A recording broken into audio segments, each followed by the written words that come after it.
여러분, 오늘 제가 꺼내려는 이야기는 누구나 가슴 한편에 품고 있지만 차마 입 밖으로 내지 못하는 진실입니다.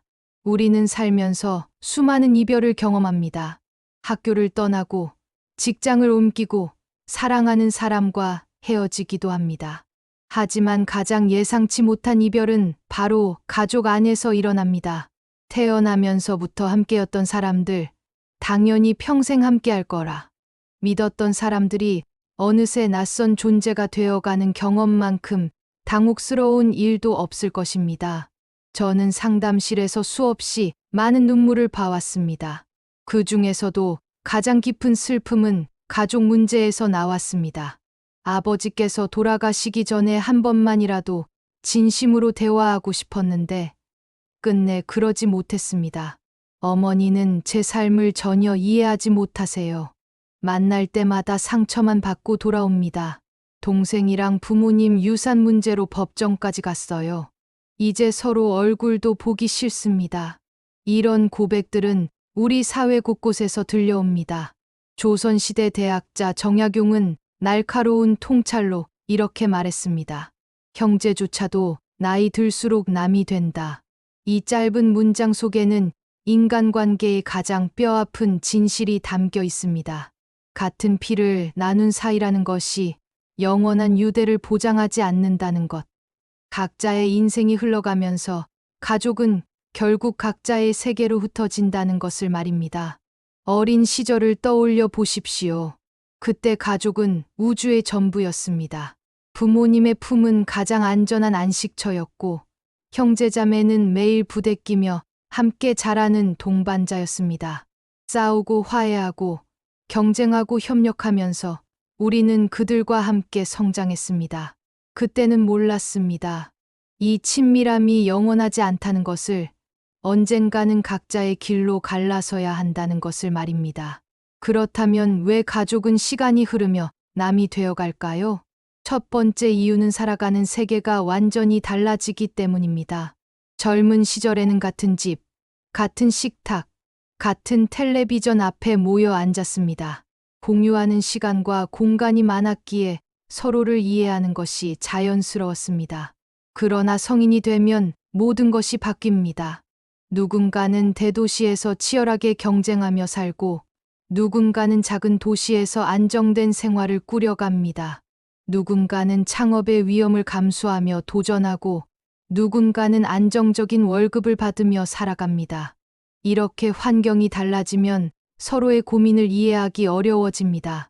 형이 사업 자금 때문에 밤잠을 못 이루는 고통을 월급쟁이 동생은 이해하지 못합니다.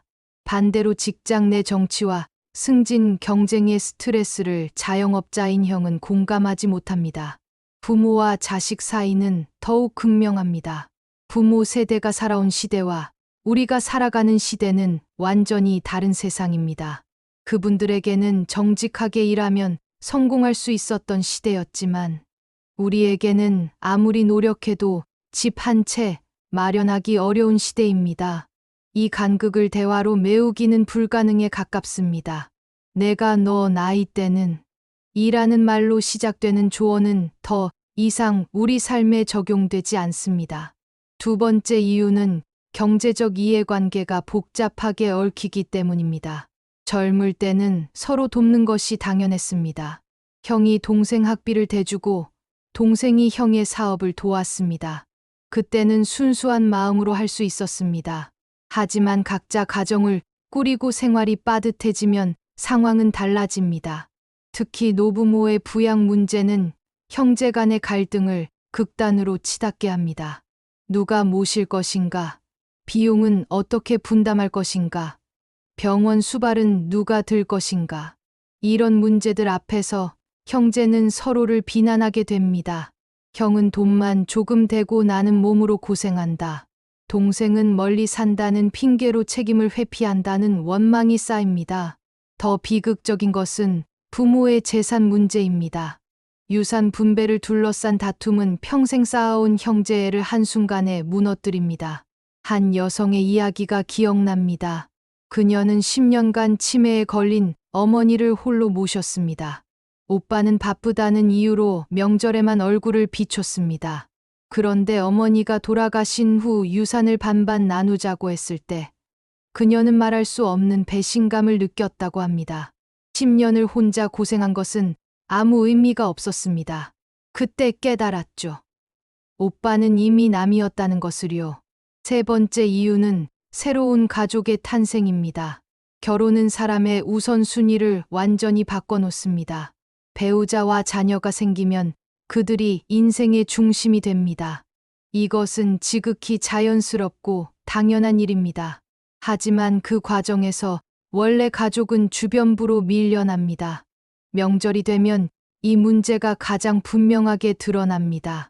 며느리는 친정에 가고 싶어 하고 아들은 처가와 친가 사이에서 눈치를 봅니다.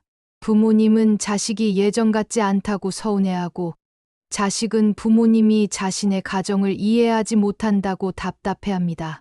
형제들도 각자의 배우자와 자녀가 생기면서 점점 모이지 않게 됩니다. 조카들의 얼굴도 모르고 형제의 근황도 알지 못한 채 시간은 흘러갑니다. 저는 70대 한 어르신의 고백을 잊을 수 없습니다. 젊을 때는 내가 죽으면 자식들이 슬퍼할 줄 알았어요. 그런데 이제 보니 자식들은 각자의 삶에 너무 바쁩니다. 내가 없어도 그들의 삶은 계속될 거예요. 형제들도 마찬가지입니다. 명절에 얼굴 보는 게 전부죠. 결국 남는 건 늙은 배우자 하나뿐이더군요. 여러분, 이 세 가지 변화는 누구도 막을 수 없는 인생의 흐름입니다. 문제는 우리가 이 변화를 받아들이지 못하고 과거를 붙잡으려 한다는 것입니다. 예전에는 그렇지 않았는데, 우리가 형제인데 이럴 수 있어? 라는 기대가 우리를 더 힘들게 만듭니다. 프랑스 작가 마르셀 프루스트는 이런 말을 남겼습니다. 진정한 여행은 새로운 풍경을 보는 것이 아니라 새로운 눈을 갖는 것이다. 이 말은 인간관계에도 적용됩니다. 가족 관계를 새로운 눈으로 바라볼 필요가 있습니다. 과거의 친밀함으로 현재를 재단하지 말고 지금 이 순간의 관계를 있는 그대로 인정하는 것입니다. 심리학에서는 이것을 기대의 재조정이라고 부릅니다. 인간관계의 갈등은 대부분 기대와 현실의 격차에서 발생합니다. 형제니까 당연히 나를 도와줄 거야. 부모니까 내 편을 들어주실 거야 라는 기대가 무너질 때 우리는 상처받습니다. 하지만 애초에 그런 기대를 하지 않으면 상처받을 일도 없습니다. 한 철학자는 고통은 현실이 아니라 현실에 대한 저항에서 온다고 말했습니다. 가족이 변했다는 현실을 저항 없이 받아들이면 그 순간부터 마음이 편해집니다. 그럴 수도 있지라고 인정하는 순간 원망은 사라지고 작은 것에도 감사할 수 있게 됩니다. 실제로 저는 이런 태도, 변화로 평온을 찾은 많은 사람들을 봤습니다. 한 중년 남성은 아버지와의 관계를 포기한 후 오히려 마음이 편해졌다고 합니다. 이해받으려 애쓰지 않으니 대화가 편해졌어요. 그냥 날씨 이야기나 건강 이야기만 하고 헤어집니다. 깊은 대화는 없지만 상처도 없습니다. 또 다른 여성은 형제들과의 모임 횟수를 줄이고 나서 관계가 더 좋아졌다고 말합니다. 자주 만나려고 억지로 일정을 맞추다 보니 스트레스였어요. 이제는 1년에 두세 번만 만나요. 그 짧은 만남이 오히려 더 소중하게 느껴집니다. 중국 철학의 핵심 개념 중 하나가 무의자연입니다. 억지로 하지 않고 자연스럽게 흘러가도록 둔다는 뜻입니다. 가족 관계도 마찬가지입니다. 억지로 끌어당기지 않고 억지로 이해하려 들지 않고 그저 흐름에 맡기는 것입니다. 멀어질 때는 멀어지는 대로 두고 그 안에서 할 수 있는 작은 배려만 하면 충분합니다. 가끔 안부 전화 한 통, 명절에 짧은 문자 메시지 하나, 이것만으로도 관계는 유지됩니다. 깊은 대화나 무거운 책임을 나누지 않아도 괜찮습니다. 가벼운 인연으로 남는 것도 하나의 지혜입니다. 무거운 집착을 내려놓을 때 관계는 오히려 더 오래 지속됩니다. 정약용의 통찰은 여기서 빛을 발합니다. 그는 냉정하게 현실을 직시했습니다. 형제라는 이름, 가족이라는 이름에 기대지 말고 그 관계를 하나의 인간관계로 보라는 것입니다. 억지로 이해하려 하지 말고 그저 있는 그대로 인정하라는 메시지입니다. 이것은 냉혹해 보이지만 사실 가장 현명한 태도입니다. 여러분, 가족이 남이 된다는 것은 슬픈 일입니다. 하지만 그것을 미리 알고 받아들이면 덜 아프게 살 수 있습니다. 기대를 낮추면 실망도 줄어듭니다. 그 마음의 여유 속에서 우리는 작은 행복을 발견할 수 있습니다. 1년에 한 번 보는 형제의 얼굴에서, 짧은 통화 속 어머니의 목소리에서, 명절에 주고받는 덤덤한 인사에서 따뜻함을 느낄 수 있습니다. 노년의 지혜란 관계를 붙들려 애쓰는 것이 아니라 흘러가는 대로 두면서 고마움을 느끼는 것입니다. 억지로 가까이 당기면 상처가 생기지만 적당한 거리를 유지하면 평온이 찾아옵니다. 이것이 가족뿐 아니라 모든 인간관계에 적용되는 삶의 원리입니다. 오늘 제가 전하고 싶은 핵심은 이것입니다. 남을 이해하려고 무리하지 마십시오. 부모도 형제도 시간이 흐르면 남이 될 수 있음을 받아들이십시오. 이 진실을 인정하는 순간 불필요한 집착에서 벗어나 마음이 가벼워집니다.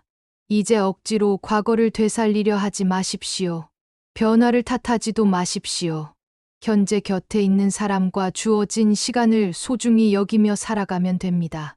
바로 그 태도가 여러분의 나날을 더 평화롭고 의미 있게 만들어 줄 것입니다. 감사합니다.